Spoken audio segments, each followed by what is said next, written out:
बहुत अच्छा काम कर रहे होते हो आप लोग, लेकिन एक गलती कर देते हैं, खुद की परफॉर्मेंस को दूसरों के कहे हुए शब्दों से जज करने लगते हैं। नमस्कार, ग्वालियर से मैं हूं संजीव। एक छोटी सी कहानी आपको सुनाता हूं। एक बार एक किसान था जिसका नाम था किशन।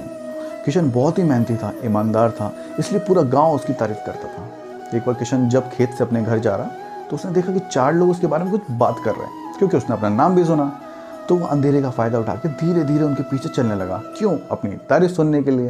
लेकिन जैसे ही कान लगा के उसने अपनी तारीफ सुननी चाहिए तो ये क्या, वो लोग उसकी तारीफ नहीं, वो लोग उसकी बुराई कर रहे थे। एक बोलता है किशन तो बहुत घमंडी है, दूसरा बोलता है किशन तो सिर्फ अच्छे होने का दिखावा करता है।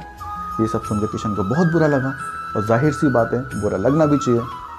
तो ये सब का उस पर ज़्यादा बुरा असर इसलिए भी पड़ा तो क्योंकि वो सोच भी नहीं सकता था कि ये लोग भी उसकी बुराई करेंगे, लेकिन आखिर बुराई तो कर दी।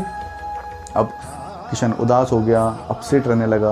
अब वो जहाँ भी जाता उसको यही लगता कि सारे लोग मेरी बुराई कर रहे हैं, और इसी चक्कर से उसका धीरे धीरे उसका व्यवहार चेंज होने लगा। ये सब नोटिस उसकी वाइफ करती, लेकिन एक दिन उसकी वाइफ ने भी हिम्मत करके उसको बोल ही दिया कि आपको हुआ क्या? पहले तो आप बहुत खुश रहते थे, आजकल तो आप टेंशन में रहते हैं, परेशान रहते हैं, डिप्रेशन में रहते हैं, ऐसा क्या हो गया आपके साथ में?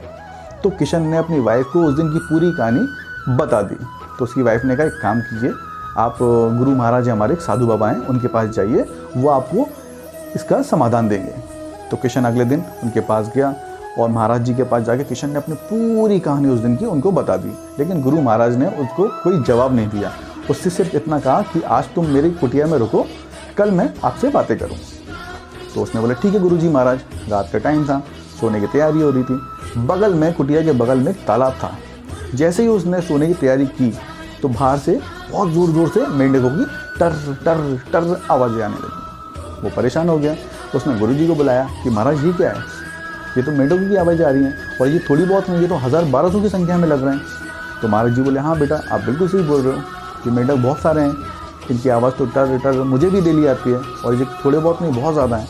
तो उसने बोला महाराज जी एक काम करते हैं, मैं कल सुबह अपने गांव से 60-70 मजदूर लेके आता हूँ, इन सब मेंढकों को, जितने भी 1000-1200 हैं, सबको हटा के फेंक देता हूँ।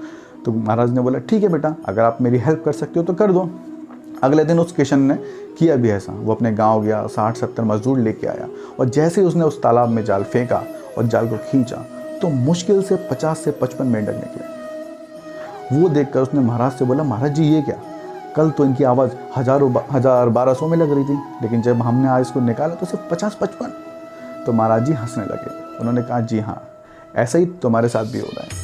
कोई तुम्हारी बुराई करता है तो तुमको लगता है ये 2-4 लोग नहीं, 1000, और फिर हम अपने आप को जज करने लगते हैं, जबकि ऐसा नहीं होना चाहिए। कुछ 4 लोगों ने तुम्हारे बारे में अगर बुरा कह भी दिया तो तुमको वो 4 जनों की आवाज़ हज़ारों में लगती है। तुमको लगता है वो 4 नहीं, सारे के हज़ारों के हज़ार हमारे बारे में ऐसा ही सोच रहे हैं, जबकि ऐसा नहीं होता, और हम अपने आप को उनके कहे अनुसार जज करने लगते हैं। एक्चुअली होता भी ऐसी है, 4-5 लोगों की बातें सुन के हम खुद के लिए जजमेंटल हो जाते हैं, जबकि ऐसा नहीं होना चाहिए।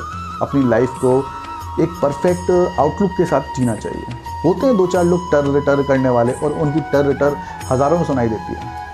यही चीज़ को अवॉइड करना सीखिए, आगे बढ़िए, अपनी लाइफ को एक परफेक्ट आउटलुक से जीना सीखिए।